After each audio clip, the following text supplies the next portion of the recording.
Welcome to Penrose Learning, where we make understanding easy. You start by enabling the feature so the phone can recognize your gesture.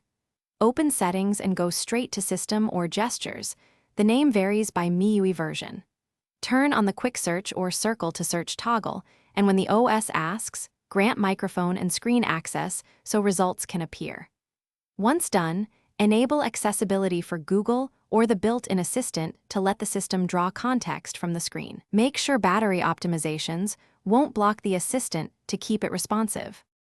You now practice the gesture. Wake the Poco F6, and while on the content you care about, draw a loose circle with your finger around text, an image, or an area. The system captures what's inside that loop and starts parsing it. This is why you should be deliberate but relaxed when drawing. After a moment, the assistant will highlight results, show actions like copy, translate, or web lookup, and offer follow-up suggestions.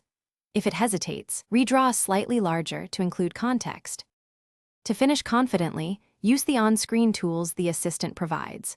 Crop to refine selection, tap Translate for foreign text, or copy links and send them to other apps. If recognition is poor, try a slightly larger circle or take a screenshot and open it with Google Lens or the built-in image search for better accuracy. If the gesture stops working, restart the assistant, recheck permissions in settings, and update the system or Google app. These quick fixes usually... Thanks for watching. If this was helpful, leave a like and consider subscribing. See you next time.